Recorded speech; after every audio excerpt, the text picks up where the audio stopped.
Live between the slicks, we are back. Ladies and gentlemen, it has been a while for myself, Lee Craft, the Monday Morning Racer, to do a live show. Took a summer break, if you will. It got rather chaotic between Southeast Gassers and Funny Car Chaos and Nitro Chaos and shooting up to McKinney and all around and down and being bound east, west, north, and south across the country, covering in particular drag racing of various types, whether it is nostalgia drag racing with the Southeast Gassers Association, NHRA drag racing, or the chaos of Funny Car Chaos and Nitro Chaos.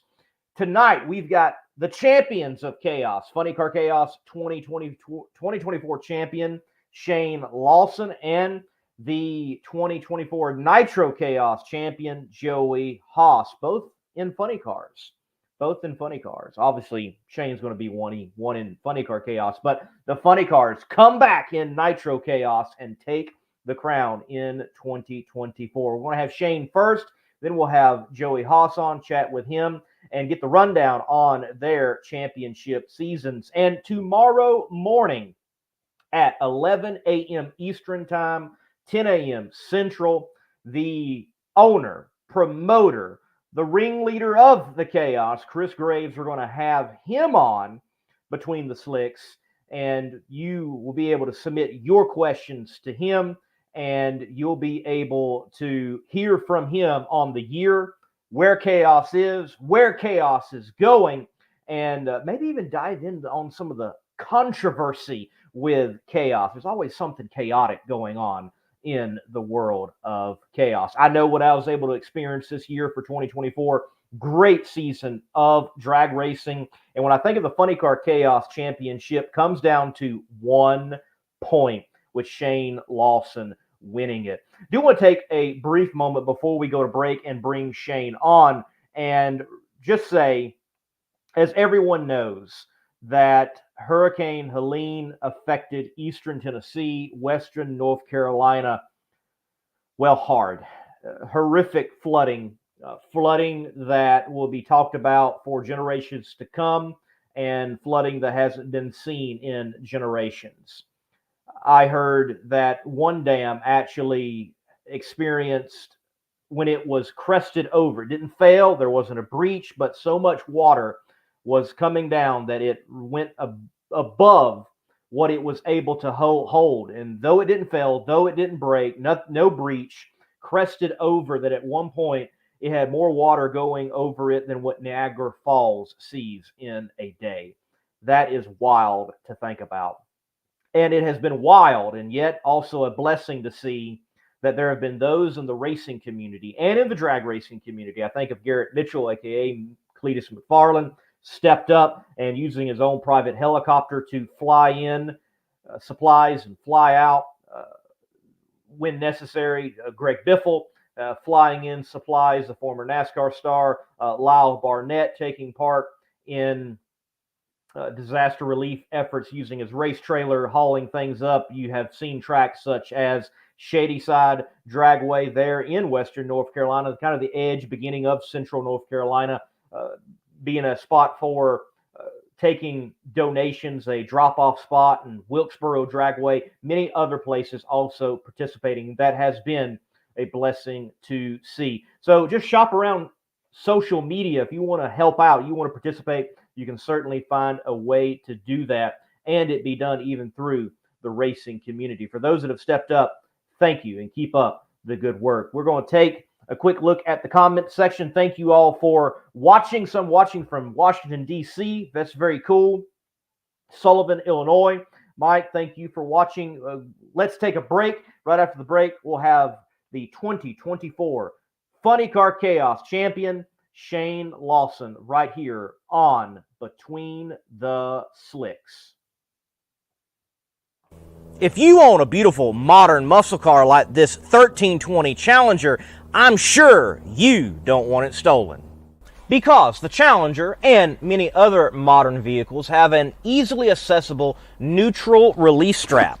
That was your coin holder in your center console, and beneath that there's this red cord that someone can pop, put it into neutral, and potentially easily steal your car. But at Destroyer1320.com, they have the TDS, Theft Deterrent System, which is a cover over that strap using factory mounting points so that you don't get popped by a thief. So make sure to go to Destroyer1320.com using promo code MMR for 15% off and get your Theft Deterrent System TDS and steal the thieves' hope. And welcoming to the show, presented by McKinney Corp, Shayne Lawson, your 2024 Funny Car Chaos champion. Shayne, welcome, and what you been up to today? Been getting dirty from what I understand. Oh, yeah, a little bit dirty. Just doing the old typical dirt work day by day, Just trying to make a living.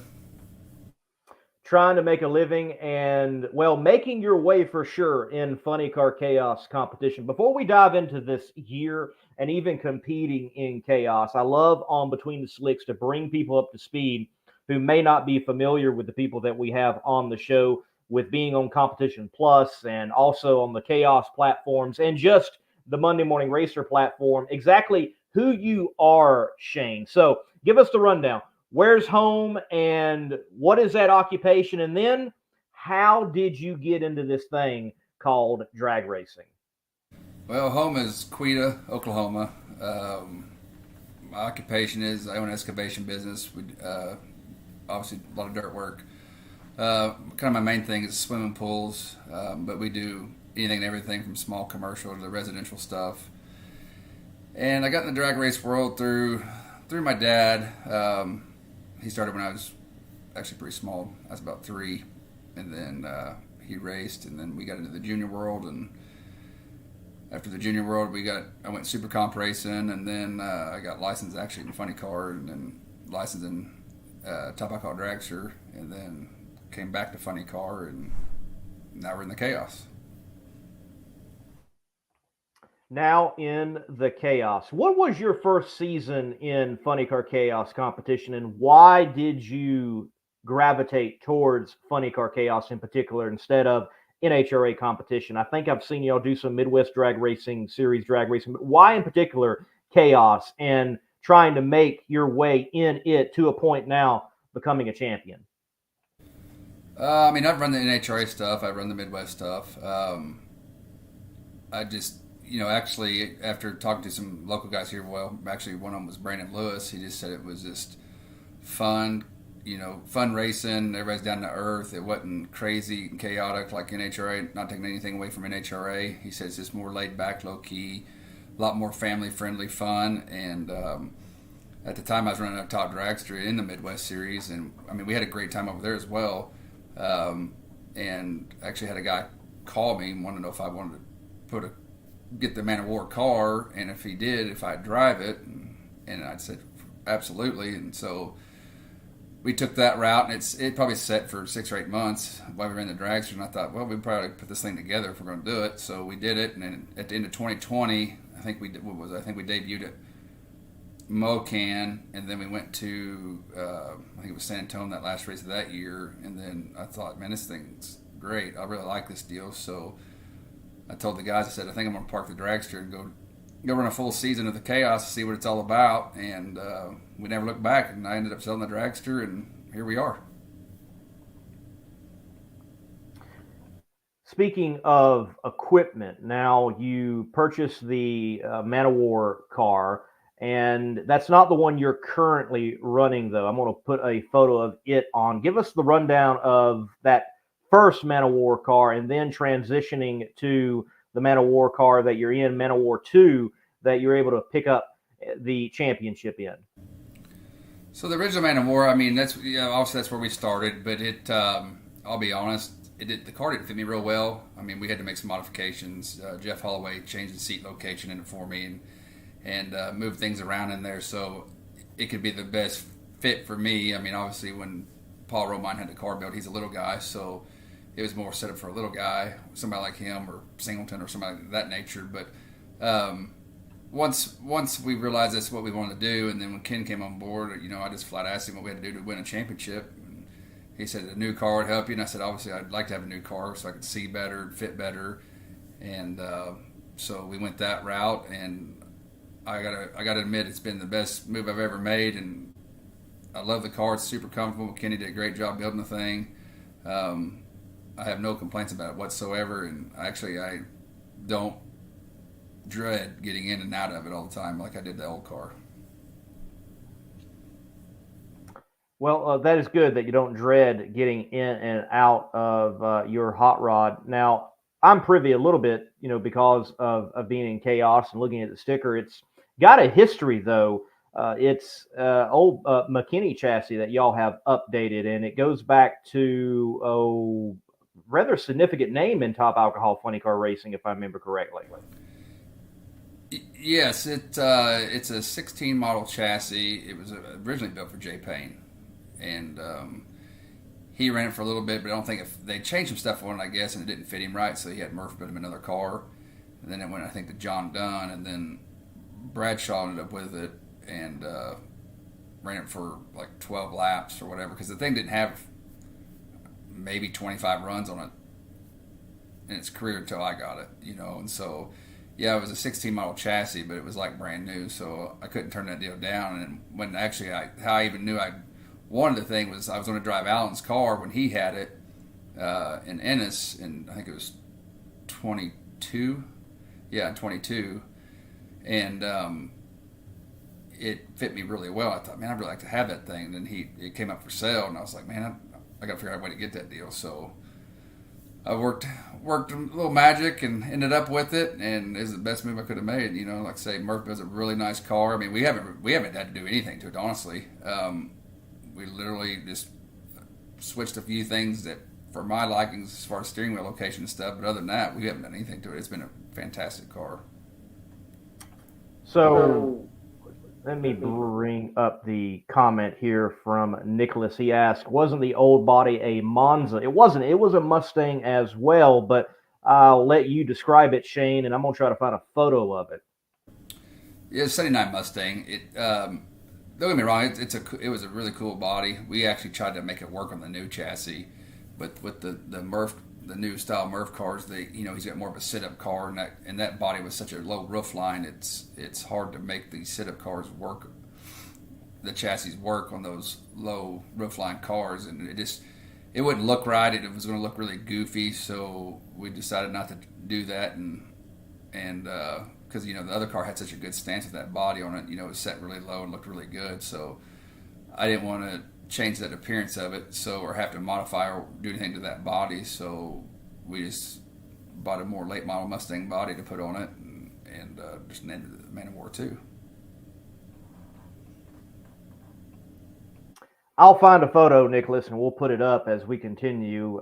Got to go back a couple years on Funny Car Chaos and find it. But yeah, it was a good-looking hot rod, but that's certainly a different looking body. It is one of those bodies you look at and you're kind of like, what is that? And when you are told it, it's like, oh, okay, it makes sense. It makes sense. So carried over though that Man of War look with the flames, and it is certainly a good looking hot rod that you've got that you went on to win the championship in.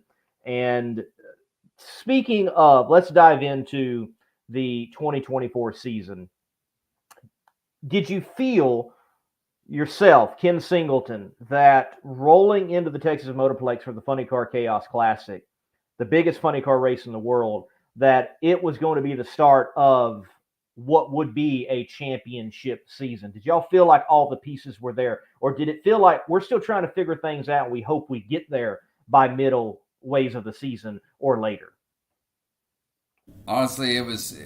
I didn't feel like when we first started the season, we obviously still had some things to work out because we had made some changes and had done some things. So, like you said, I felt like, well, we can potentially get there, but going into Ennis, no, I wasn't for sure. I knew we had the potential if we could get the car lined out, but when we left Ennis and we were having trouble,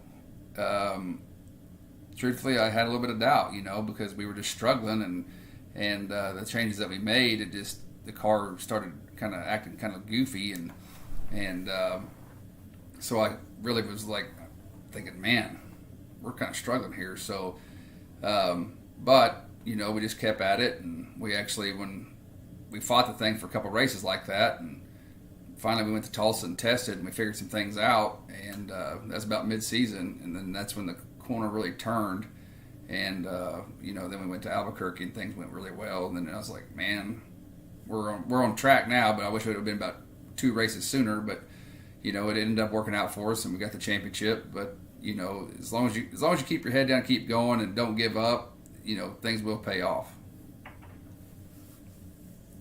They certainly paid off. I very quickly looked at the results on funnycarchaos.com, and it seems like, for one, qualifying really kept you in the game. Other than Texas and the end of the year at Mocan, qualified very, very well, second, third most of the time.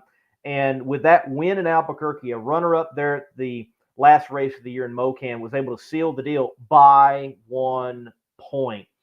When you went into Mocan, had you run all the calculations in your head, or had you been a driver where you put it out of your mind and like, let me just go round by round, each round of qualifying, just focus on that, focus on that, focus on that? How did you handle it going into Mocan?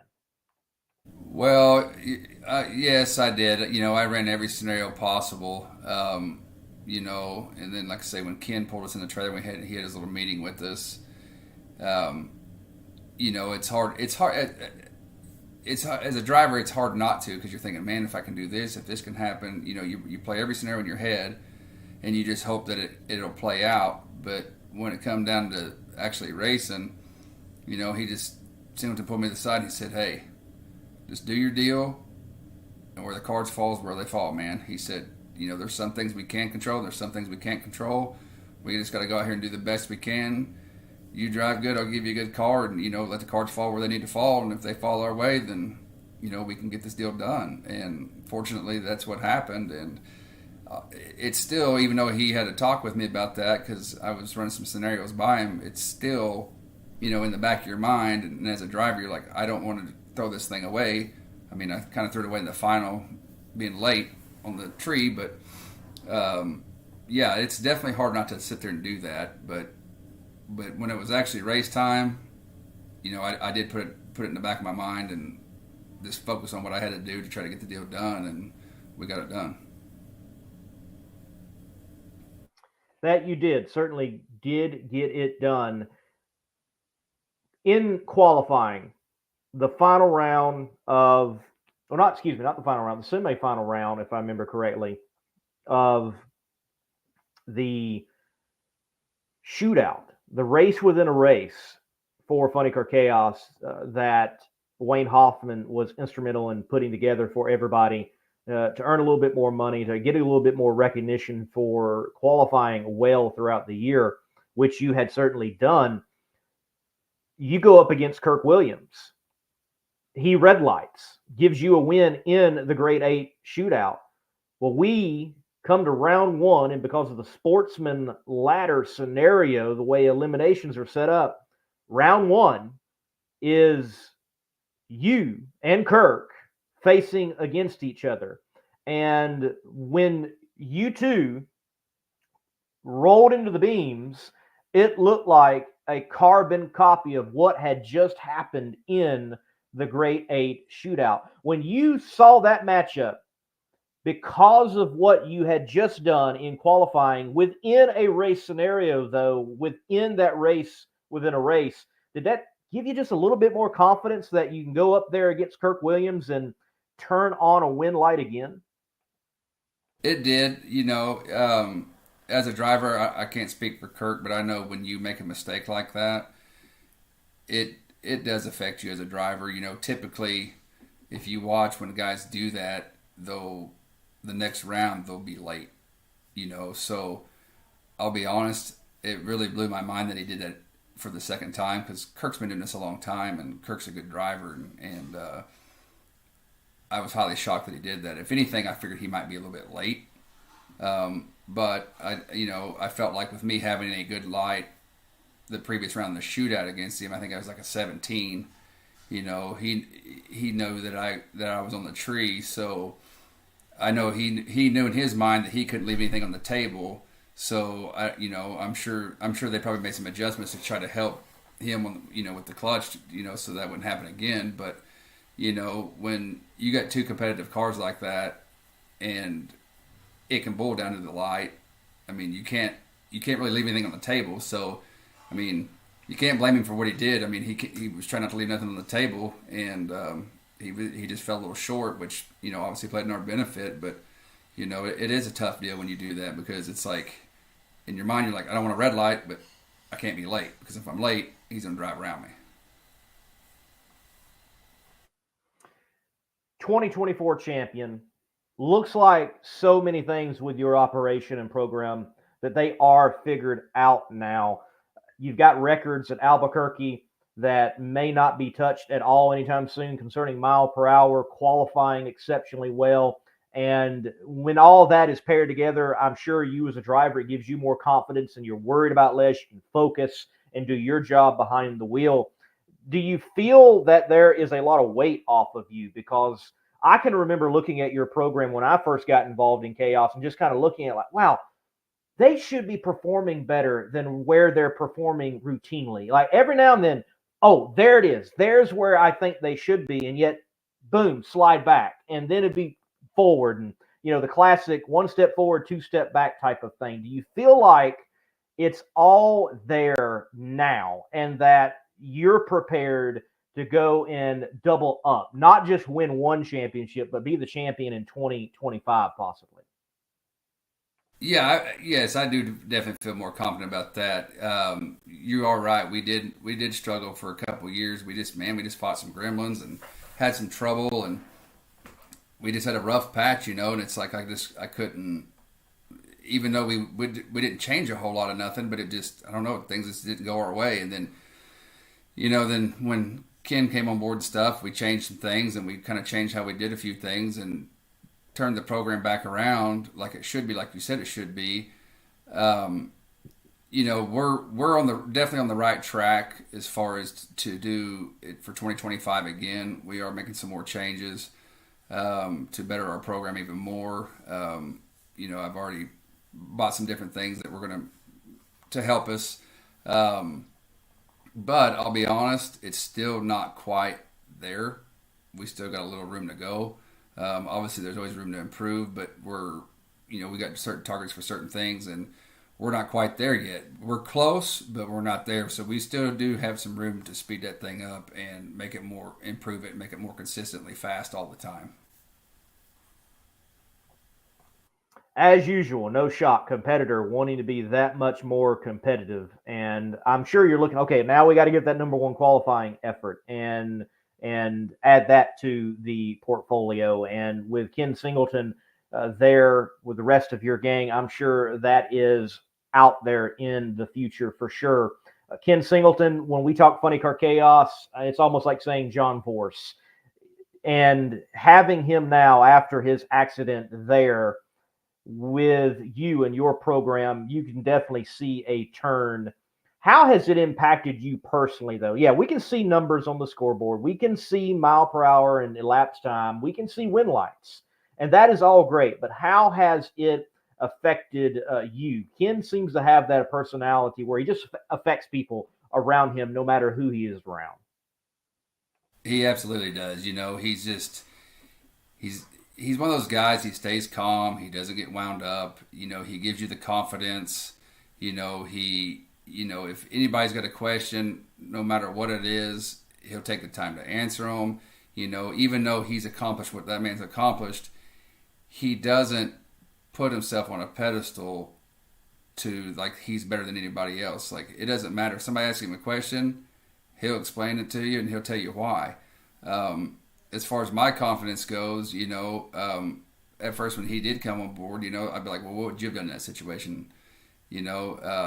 And 9 times out of 10, I make the right decision. But I mean, there's times that, as a driver, you don't always make the right decision. But as a whole, it's like almost it's a comfort zone, because he's definitely not going to do something or allow something to get anybody hurt or do something to tear my stuff up or whatever. And, because I'll even run things by him even today and he'll be like, dude, he's like, it's your call. It's your car.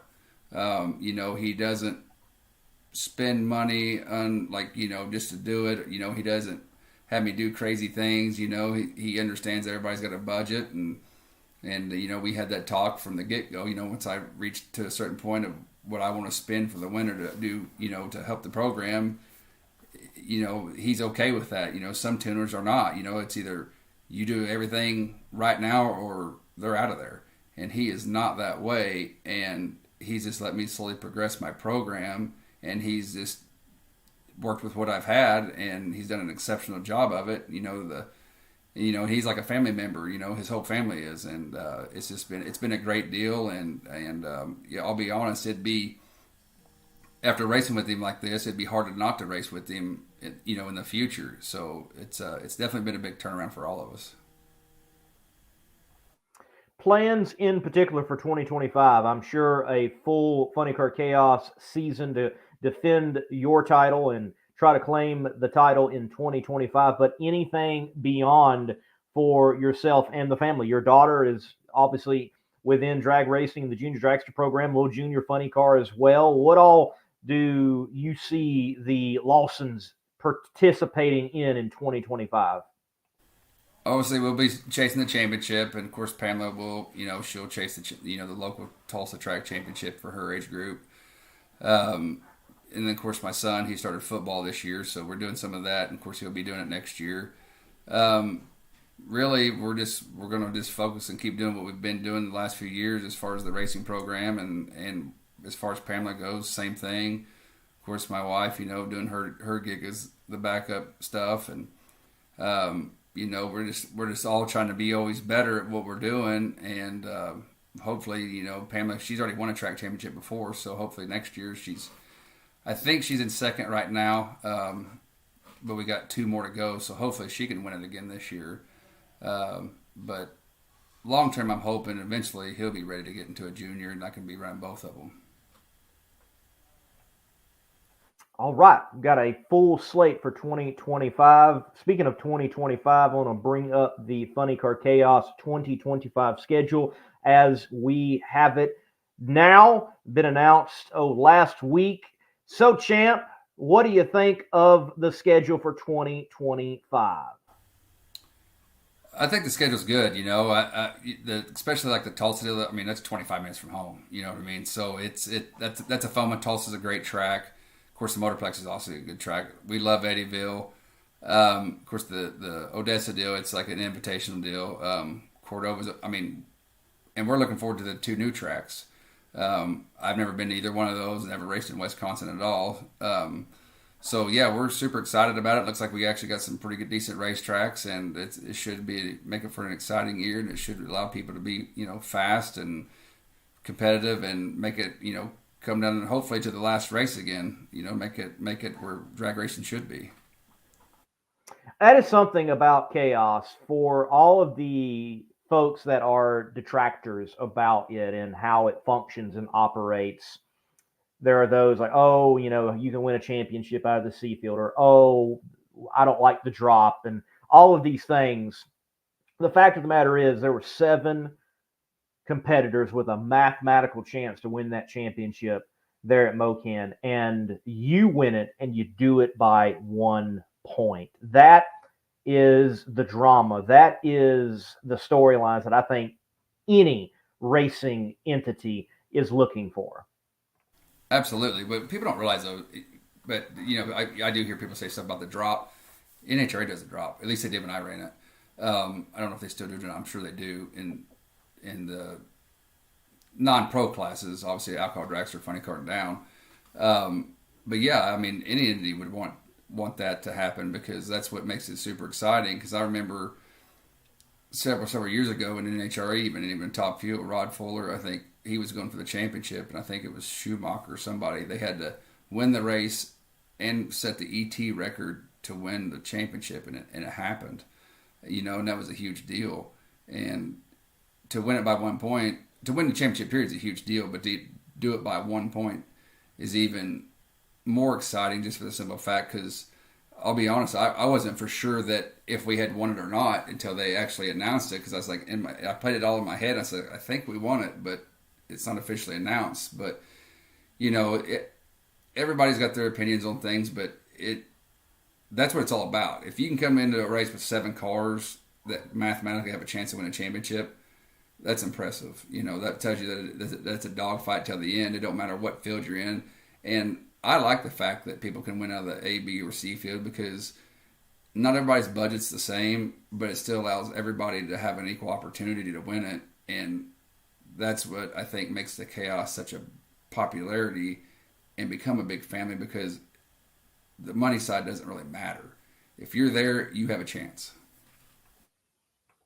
With that stated, though, I'm sure there is a bit of pride in that the A field has claimed back this championship for all of those that compete mostly within the A field. Last year, it was B field all across the board, even for Nitro Chaos. Tom Purchase and Funny Car Chaos, first ever out of a different field other than the A field, winning from being in B field competition throughout the year. But it's an A field year, you competing in the A field of the Funny Car Chaos routinely.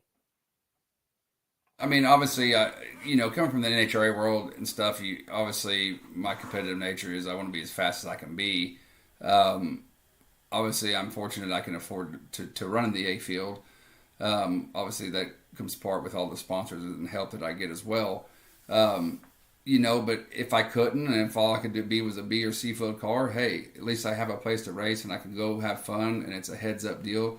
But you are right. To be in the A field, it is a fun place to be, and obviously I can't speak for any of the other racers, but obviously even if I was a B or C field car, ultimately that would be the end goal, would be to be an A field car and to be at the top of the A field, and we have been fortunate enough to be at that position.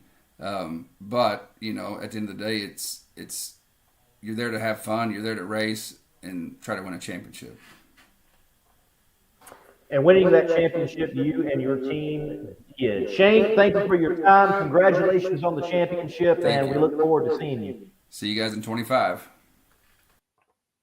There you go, folks. Shayne Lawson, driver of the Man of War 2 Funny Car and Funny Car Chaos competition, who is your 2024 Funny Car Chaos champion. What a great points chase to the championship it was in Funny Car Chaos this year. And the drama going into that final race, as someone covering Funny Car Chaos, it was spectacular of who can do what, how can they do it, what has got to happen. And we all knew that the floodgates were open when Kirk Williams, who went into the event leading the points, red lit in round 1 against Shayne Lawson.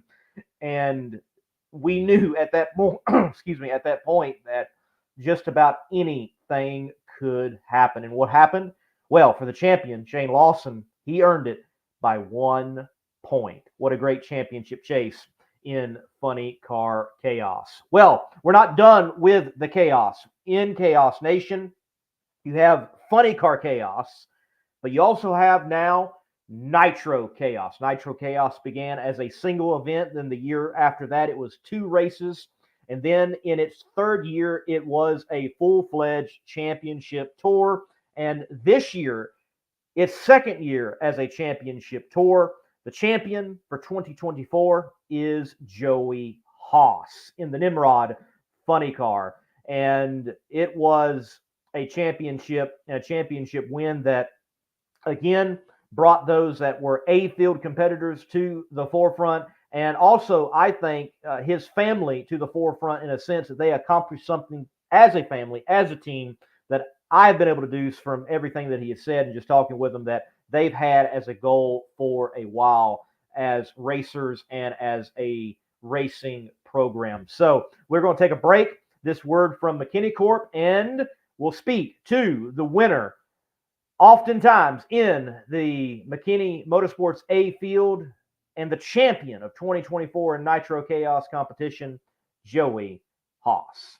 McKinney Motorsports is your #1 source for all your chassis needs. McKinney Motorsports is the leading chassis parts supplier and fabricator in nitro drag racing. From custom tanks and fittings, full chassis builds, body mounts, steering components, fasteners, tabs, clamps, composite parts, and much more. Our household name in the racing world guarantees added performance on the track. Join our list of proven winners that spans over 50 years of racing experience. Joey Haas, no stranger to Between the Slicks, and we're thankful for that. And it's also very cool to have you on the show as a champion.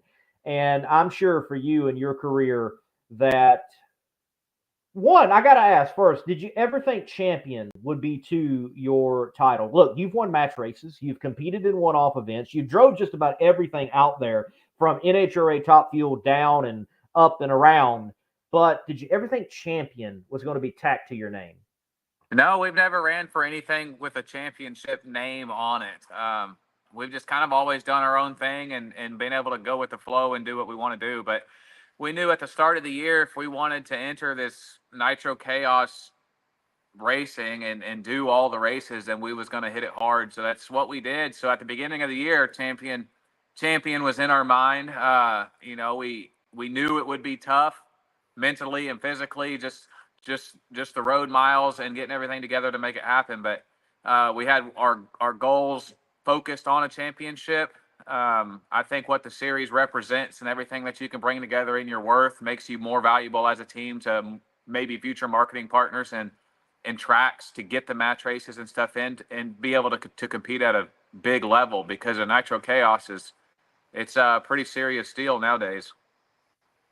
That it is, and being serious with a racing program, you all are not done. You are at Keystone Raceway this very weekend, from what I understand. Love Keystone was up there, actually announced my only drag race that I have announced, and no one else has had me. Maybe that says how I did. I don't know. But nonetheless, Greg up there, the team at Keystone, it is a great facility, and they have a long-running standing with funny cars and match racing, and they know how to put on a good show. Yeah, so when we first got together, Greg had been on me really a year or two now. He said, I see y'all still got a car. I'd love to have you back here, because I ran with the Great Lakes Nostalgia Funny Car Circuit.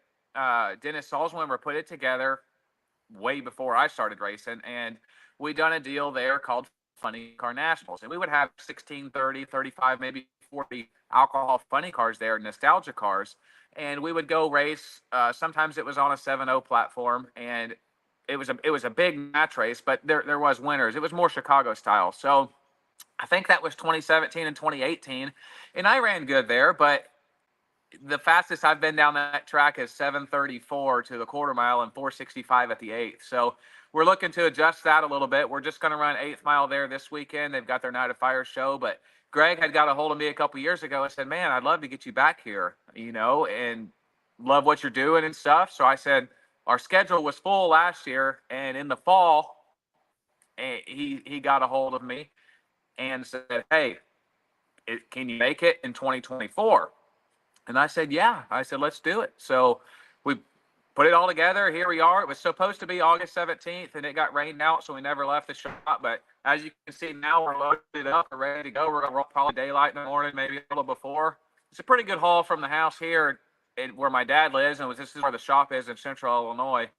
This is where I grew up, and I guess I would always call this place home, because this is definitely where my childhood life was. So the shop and everything, the car is based out of here. I pull the trailer with my truck, so I come here. The team comes here. We get the car ready. We roll to Pennsylvania tomorrow. Do 2 runs tomorrow night, and look forward to being back in the hills of Pennsylvania. I know there's a lot of trees around there. I'm sure the oxygen's good. Bruce Litton, he'll be there with his Top Fuel car. So there's some cars there that can put some big flames and big numbers up. But I'm looking to get back to the match race scene, because normally my dad will jump in it for a match race deal, and then I'll do the heads up stuff. And that's kind of how we split the car up. A lot of people think we have 2 different cars, but we don't. We just kind of swap back and forth, whether it's the American way body or the modern body we have on it now. But I do enjoy the match race side of things too. But we're going out there to win, so I don't care who's in the other lane. We want to win 2 runs and come home.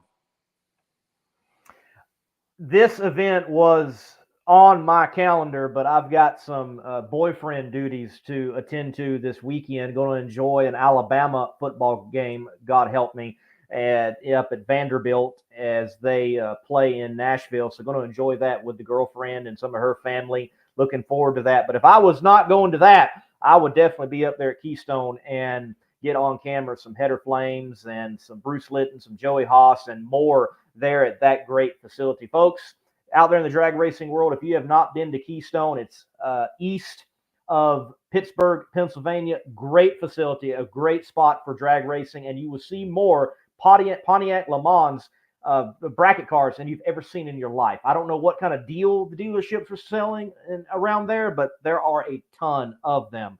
Anyway, you're not done with match racing on the year either. This is not the last event. Back down at Orlando Speed World for some match racing against who are those guys? Yeah, they call it the War Wagon. I'm not sure who it is. Some people's heard of them. We've raced them a few times, but no, they're the best guys out there, man. We love running with them guys. I'm sure you're going to see Facebook and social media blow up. Just scroll on past it if you don't like it. But we enjoy it. We'll be down there November 16th. They've got a little Night of Fire deal. They call it Nitro Invasion, I think. I think they're looking to add maybe some dragsters and stuff. And they've got Spider-Man there on that crazy Nitro Harley. And we set the track record last year at a 5:18 quarter mile, and I was off of it a little early. I think we might end up flipping a coin to see who's going to drive for that deal, because last weekend or a couple weekends ago in Havana, one of our crew guys was like, "Well, ain't Joe driving there, my dad?" And then Dad's like, "No, I think Joey's driving." So we don't really know who's gonna get in it there. Maybe we'll let them War Wagon guys decide who they want to lose to, because their record against me ain't too good on their side of things. But we enjoy running them, and they're bringing the altered. So Shayne's got a little better hold on that altered, and it normally gets down the track pretty good. And I know they prefer it over the funny car anyway, but we're looking to have some fun in Florida in November. Very cool, very cool. Well, Nitro Chaos competition. Let's just chaos competition. You're no stranger to chaos competition. We wrapped up the 2024 season for Nitro Chaos at a place where you had already done very well in chaos competition in a Nimrod funny car, the red and white Mustang, from what I recall, early on, way back in the early days of funny car chaos. But you've won big events in funny car chaos in the very machine that you are in. So talk to us about the chaos, and then why 2024 is the season that your racing program decides to run for a championship and not just show up intermittently, but we're going to dedicate this season, this time, the money, the effort, and vie for a championship. Well, back in 17 and 18, we ran the alcohol funny car that we had then. It was just a big block Chevy, iron heads, iron block, and we put that car together and raced it. That was the first car we ever owned. My dad always drove for other people, and we wanted to see if we had what it takes to kind of run our own operation, and maybe for me to learn the responsibilities of running it, and for us to go do it together. So we gained a lot of knowledge there, the ins and outs of doing it ourselves. And it taught me a lot about where I wanted to be, where we wanted to go, if we had what it took, anything. So I ended up selling that car in 2020. I runnered up at Havana in 17 and 18, both in the funny car chaos things, and also ran some Nostalgia Quick Series there, several races a year back in 17 and 18. So I really got a lot of good seat time. I mean, that car is, I hated to have to sell it, because I would put all my crew guys in it now, because it was just a perfect car to learn from. It would go out there, run 450s or 480s or whatever you wanted to run, it would run it. And so we sold it, and we took that money, put it in this car, a lot more money involved. And the first couple of years we put it together, we were just learning with this fuel car, and had some help lining things out to just see if we had what it would take. And we've put a lot of laps on it. I know a lot of people pay attention to it, but I think we put 25 runs on it last year. And to an alcohol guy, that's not a lot of runs. But to one of these cars, that's a lot of runs. It's just the maintenance side of things is very, very crucial. So kind of to answer your question is, we have some very phenomenal crew guys that's all volunteer. So at the beginning of the year, mainly at the end of last year, we said, hey, here's our options. We talked to a few of our people that help us financially. and said, this is our potential. This is what we want to do. This is a good step in the right direction of where we want to go. This will grow our worth as far as what Chris Graves has in the whole Nitro Chaos series.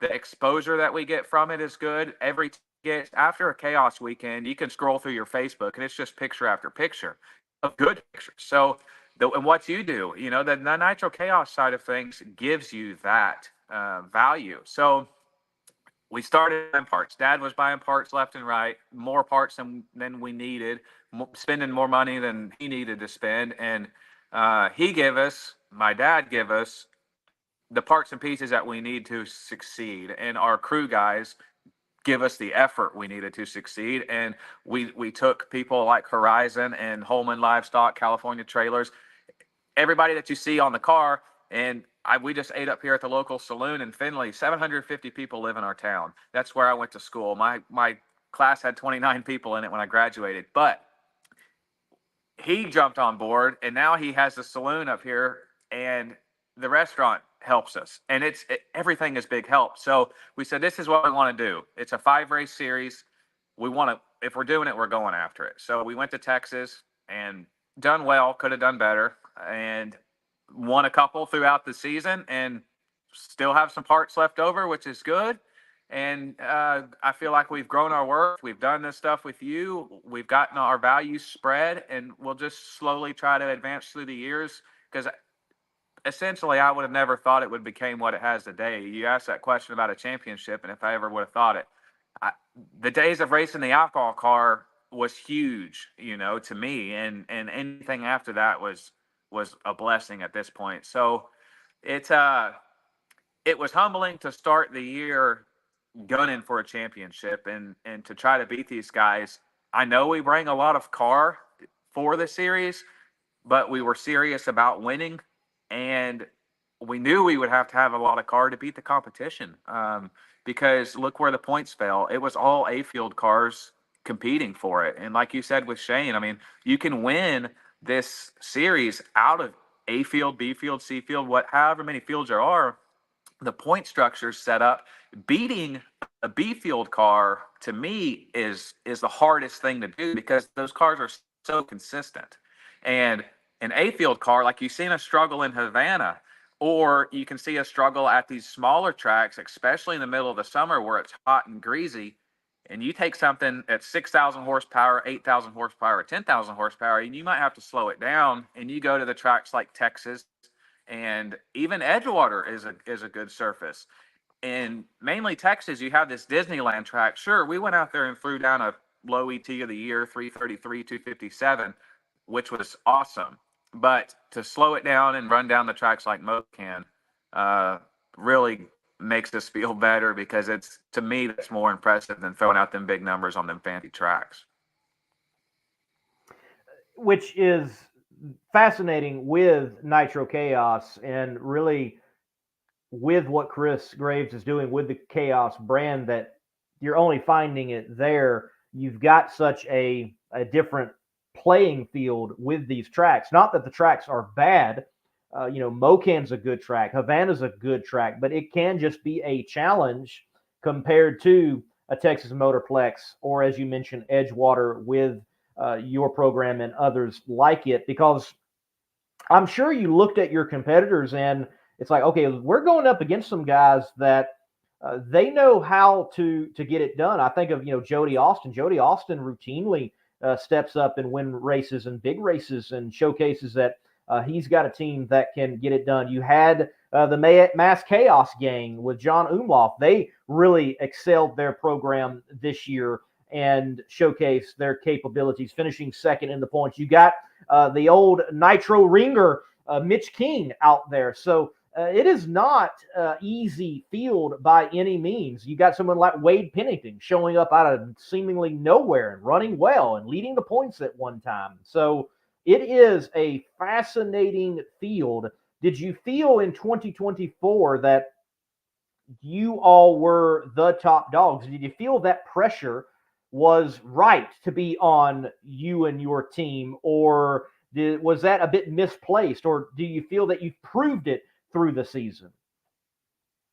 Well, I think rolling into the thing, especially after the stout run we put down in Texas of 333, I think a lot of people might have stepped back and said, "Oh, these guys will run away with it. It's easy for them because maybe they've got the most horsepower." But it's not. I mean, we didn't win Texas. That was the easiest race for us to win. We didn't do it. So from that point forward, yeah, I was worried. And Jody Austin's going to go out there and run 365 every run. So you better have enough horsepower to get around him.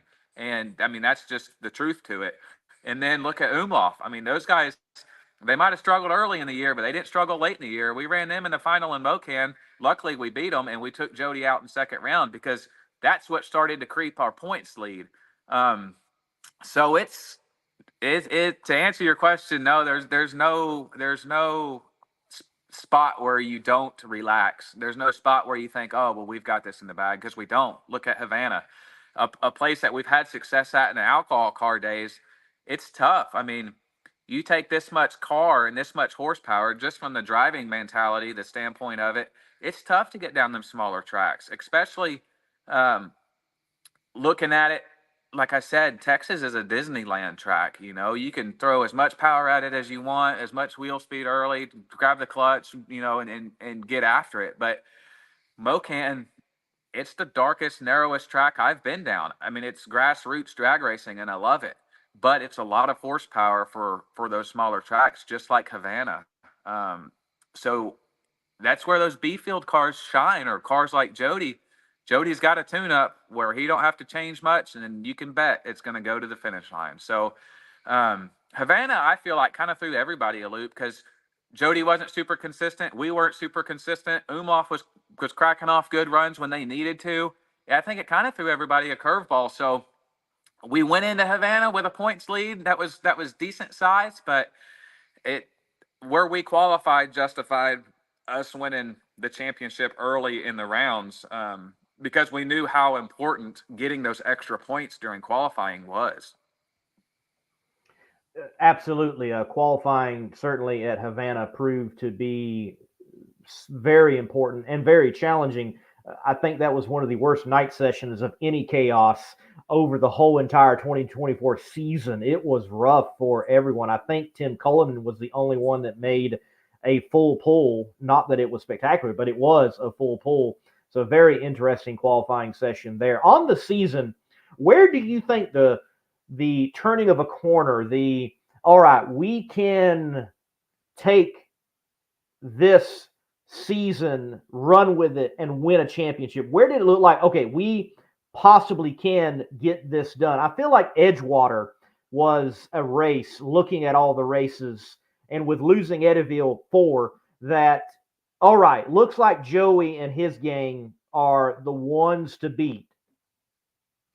Yeah, Edgewater, I feel that, like you say, that might be the turning point. We did struggle in Edgewater, to tell you the truth. We had some ignition issues, and when we got back to the pit, we noticed on the graph on the computer it was real glitchy and things were cutting out. So we got back after we came out of the winter circle, to be exact, and seen on the computer, we downloaded the race pack information and said, "Hey, we can see the mags cutting out here. Is something weird?" So we opened up the box, and it ended up being the kill switch in the driver's compartment by the steering wheel. Everything was loose in it, and the command module, what tells the engine kind of what to do, was jittery. So luckily we got down the track, but you can see in a lot of pictures it was dropping cylinders off of both sides, and we made it work. Luckily it didn't hurt any parts, catastrophic, and we won the race. And when we left that one, we thought, okay, we wasn't number one. We didn't qualify number one there. So we knew we left some points on the table there. So we went into Mocan thinking Mocan's going to be our toughest race of the year. And we had only ran there once a few years prior, and we had the American Way body on, didn't have a lot of data there, and started running at Mocan. Q1 wasn't good, Q2 wasn't good. Come Q3, we were number 11, and then went out there and went straight to number one, so that helped us. And then the round one situation with Anthony and stuff, we ended up damaging our car on the return road, and piecing everything back together round by round, we ended up winning that race. But the race at Mocan, was the most physical, mental race of it all. Because there's a big story behind it. We ended up running the car into the back of the truck because Anthony, we thought he was coming over the guardrail on fire, going to hit us. So I jumped off the back of the truck, fixing to help Anthony because he was on fire, upside down, going the wrong way. And at that point, we didn't care about the car. And tow truck driver stopped quick. My dad in the car was fixing to bail out of the car to help. My mom got hit with a piece of shrapnel. She was holding my daughter Indy, so my mom had blood down the side of her face. So it was a big deal at Mocan. Not a whole lot of people know about. But I feel like that was kind of the turning point because you watch Anthony's deal, you watch your mom get hurt. She's holding your 2-year-old daughter. It's first round. It takes 3 hours to repair the guardrail. We are the only car that's ran. We put the motor back together. We fixed the body on the car, put duct tape on it, cookie sheet on it. We bolt it to the hood, fix a hole in the front of the body that's this big.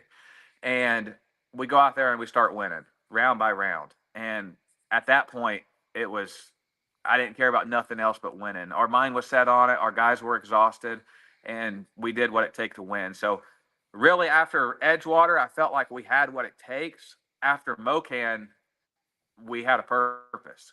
And going into Havana, we knew it was going to be tough. It's just another one of them small tracks that make it the equalizer, that makes the chaos side of things fun.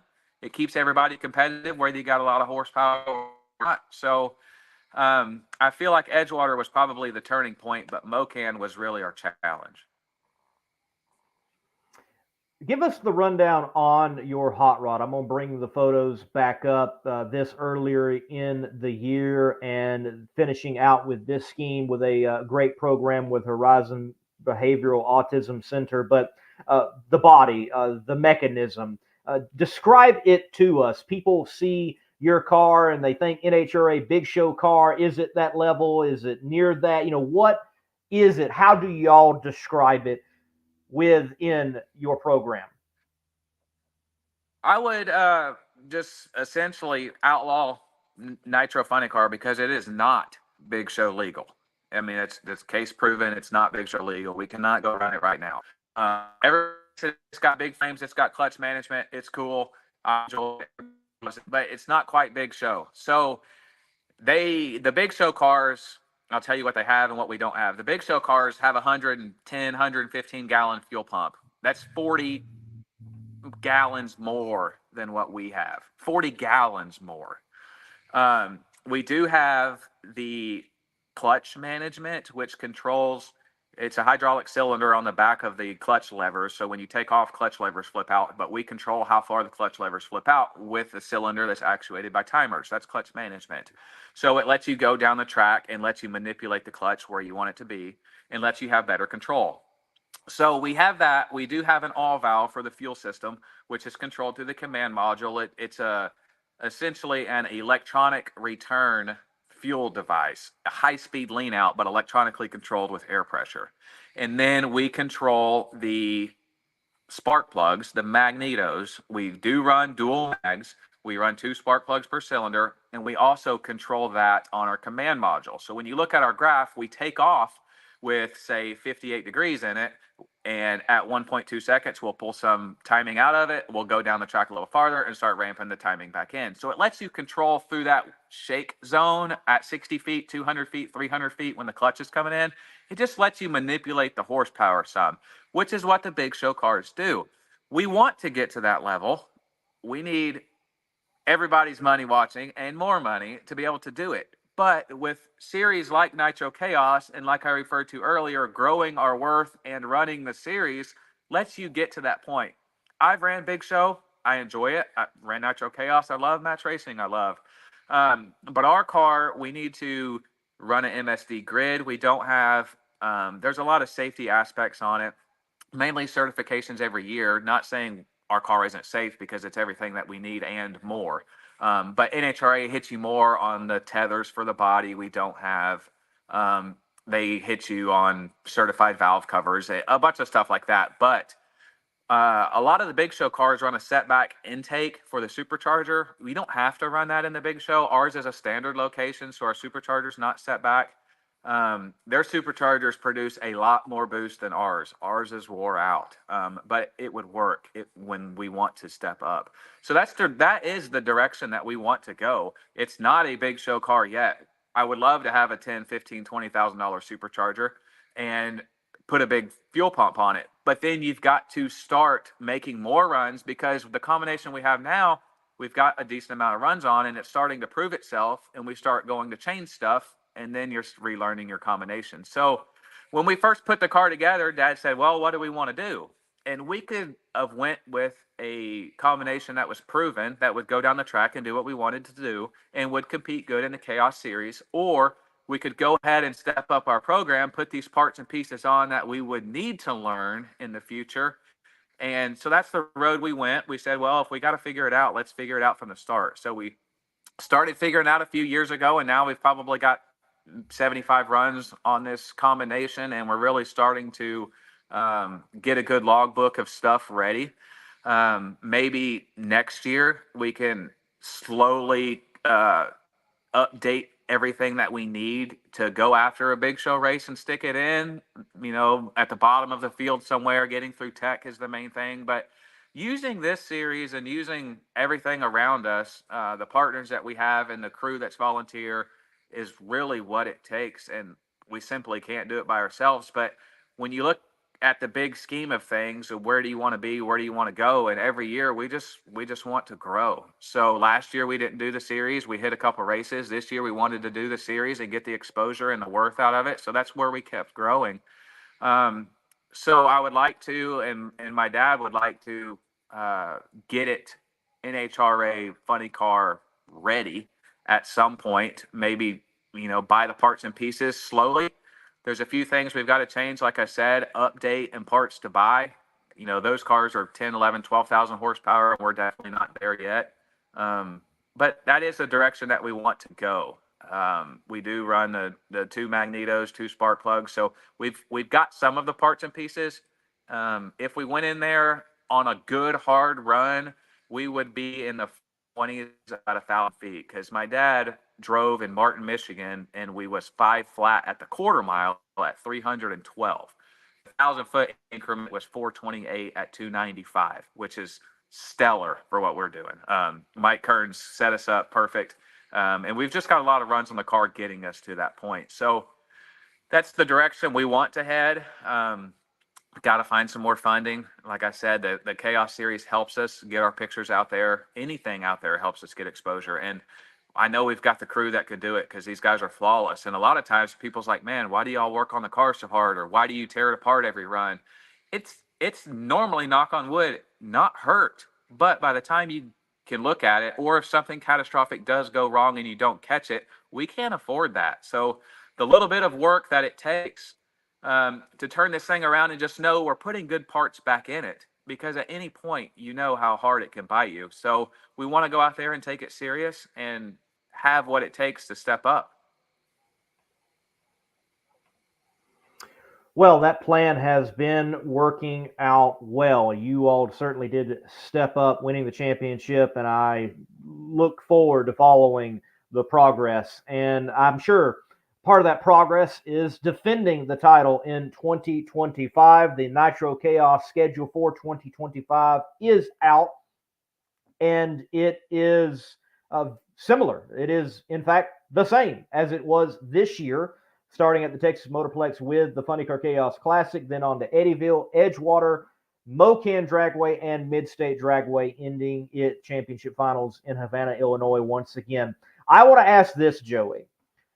Eddyville Raceway Park was canceled this year due to weather. It was the right call with the weather they had roll in. The last time I personally witnessed your team in competition at Eddyville Raceway Park, it did not go so well. Is that a place you all look forward to going back to and saying, we got it figured out with this program at this track? We've ran Eddyville a lot back when we match raced with John Lawson and Tom Moultrie and stuff. My dad held the track record there, I think, for a while, until the War Wagon got it, and then Palmer got it with his crazy run. But Eddyville can be tricky. The dew can set in. It can be hot. And with these cars, we tend to struggle there about 400 feet. The surface is good. We tend to struggle there. Down track a little farther. We haven't put together a whole lot of schedule for next year, so we're gonna see where we fall at the end of this year. Get back with our guys because I know they're wore out, and see what our plans are. And like we talked about, stepping up our worth to see what we do need to do. At the end of the year, we'll have, I think, 31 runs on the car this year. So that's a lot. We just got to see where we're at. But we do have a lot of history at Eddyville. And to go back to the alcohol funny car days, I've got a few trophies there from Fuel Ultra Nationals. So we have had success there. But with our own operation, we did struggle a little bit last year. But we've got a lot more runs on the car now, and we've got a clutch that we have a little better control over. And I think we've just fine-tuned our operations. We're a little pickier with things, especially in the clutch department. We was just kind of running what we could run to get us by and to get us through. And now we know what we can do, and more importantly, what we can't do. So I feel like we've got a better hold on it. I've got the most confidence in the world, and I'd tell you right now, we'd go there and be number one and win the race, but it don't always work like that. So we would give it our best effort and hope we could do good. But the small town tracks that we match raced at, that's really the grassroots of it. And that's what we enjoy doing a lot of. Well, speaking of that match racing, enjoy it there at Keystone. And thank you for your time, champ, Joey Haas. I appreciate it. I appreciate everything you do because, like I said, what grows our worth and lets us grow and continue are interviews like this, people seeing it, people seeing our operation. And we can't do it with everybody that we have involved, all of our crew guys, because look down that Nitro Chaos points list. There's a lot of people's names, but as many people as we have with our operation, every one of those people have that many people behind them. And it's I don't think people understand how much work and time goes into these things, regardless of the money. But whenever you pull in your operation and start involving everybody that really has a hand in it, there may be 30 people, I don't know, that competed in Nitro Chaos, 35 people. And I guarantee you every one of those cars has at least 20, 25 people that has their hand in it. And that is a huge movement of people and what really is going on. And then you start throwing in businesses and sponsors and marketing partners and the money involved. And it's huge, but it grows our worth as a whole. And I feel like it's alive and well. I agree. Joey, thank you for your time, man. Thank you. Folks, that was Joey Haas, the 2024 Nitro Chaos champion. Well, we have been chatting with the champions of chaos, Shayne Lawson for Funny Car Chaos earlier in the show. That was just Joey Haas, Nitro Chaos champion for 2024, right here on Between the Slicks. Hey, hit the like button, hit the share button. Going to take a brief break, and we'll close the show with details on tomorrow's show in the morning. You certainly want to catch that. This word from Dove Fuels.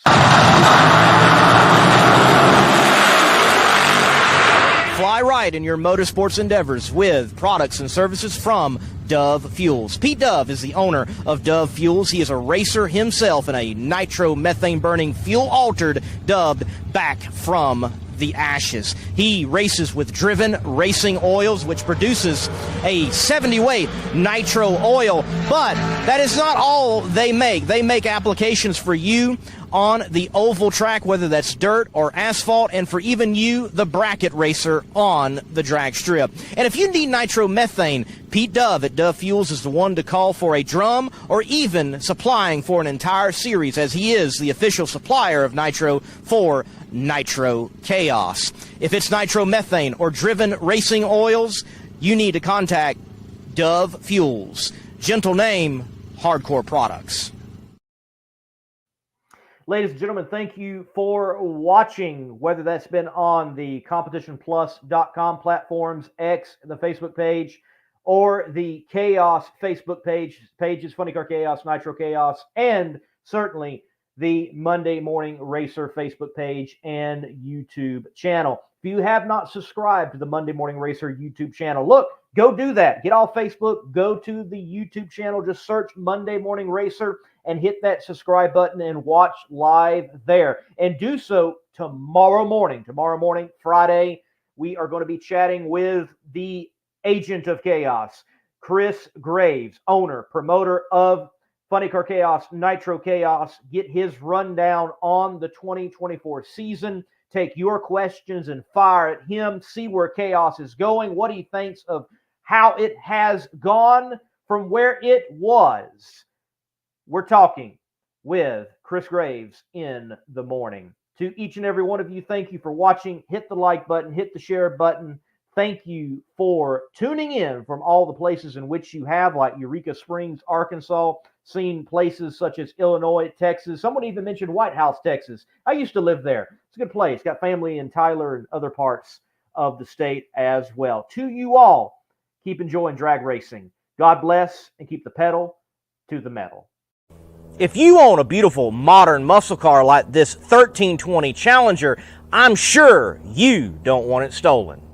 Because the Challenger and many other modern vehicles have an easily accessible neutral release strap.